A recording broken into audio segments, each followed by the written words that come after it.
Social media star Qandeel Baloch کے قتل نے پاکستان میں لوگوں کو اپنے گریبان میں جھانکنے پر مجبور کیا تھا اور یہ واقعہ دنیا بھر کی شہ سرخیوں میں رہا۔ اس قتل کے پس پردہ محرکات میں پاکستان میں رائج وہ طرز زندگی ہے جو قندیل جیسی لڑکیوں کو آزادی سے جینے نہیں دیتے۔ صحافی صنم کئی برس قندیل کی کہانی پر کام کرتی رہی۔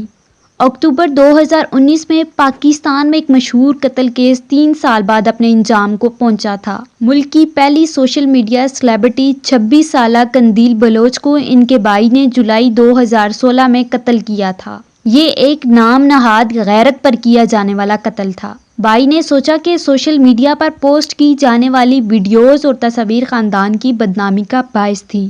جب والدین سو رہے تھے تو اپنے گھر میں موجود بہن کا گلا گھونٹ کر مارنے کے بعد وسیم اپنے آبائی علاقے شاہ صدر دین چلے گئے، جو وہاں سے 2 گھنٹوں کی مسافت پر تھا، اور انہوں نے وہاں جا کر چھپنے کی کوشش بھی نہیں کی۔ بہت سی اطلاعات کے مطابق انہیں اگلے دن اپنے گاؤں کے مکینوں نے موٹر سائیکل پر بازار سے گزرتے دیکھا۔ وہ چاہتے تھے کہ لوگوں کو پتہ چلے کہ انہوں نے کیا کیا ہے۔ قتل سے کچھ دن پہلے ایک اخبار میں قندیل کے پاسپورٹ کی تصویر چھپی تھی، جس میں یہ انکشاف کیا گیا تھا کہ قندیل کا اصل نام فوزیہ عظیم ہے۔ قندیل کے فالوورز کو تب پتہ چلا کہ وہ پنجاب کے ایک گاؤں کے ایک کچے مکان میں رہنے والی ہیں، اور جیسا کہ انہوں نے دعویٰ کیا تھا کہ وہ ایک امیر زمیندار کی بیٹی ہیں، ایسا کچھ نہیں تھا۔ صحافی صنم نے کہا تھا کہ اکتوبر 2016 میں قتل کے اس واقعے کی رپورٹ کرنے کے لیے جب میں شاہ صدر دین گئی تو گاؤں کے لوگوں نے مجھے کہا کہ انہوں نے جب قندیل کی شناخت کی خبر دیکھی تو انہیں بہت نفرت محسوس ہوئی۔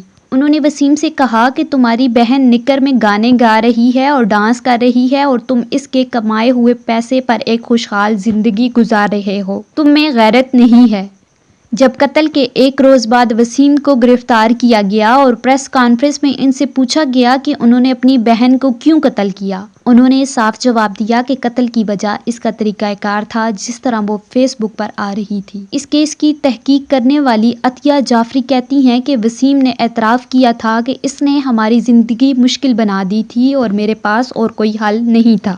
فوزیہ عظیم عرف قندیل بلوچ کی نماز جنازہ آبائی علاقے شاہ صدر دین میں ادا کرنے کے بعد آبائی قبرستان میں تدفین کر دی گئی تھی۔ نماز جنازہ میں علاقے کے لوگوں کی کثیر تعداد نے شرکت کی تھی، جبکہ نماز جنازہ علاقے کے قاری حاجی محمد موسیٰ نے پڑھائی تھی۔ یاد رہے کہ قندیل کی موت کے بعد قندیل کی والدہ کا کہنا تھا کہ واقعے کے بعد پڑوسیوں سے پتہ چلا کہ قندیل کے قتل کی رات ایک داڑھی والا شخص اس کے گھر کے باہر بار بار چکر کاٹ رہا تھا اور اچانک وہ گھر میں بھی داخل ہوا۔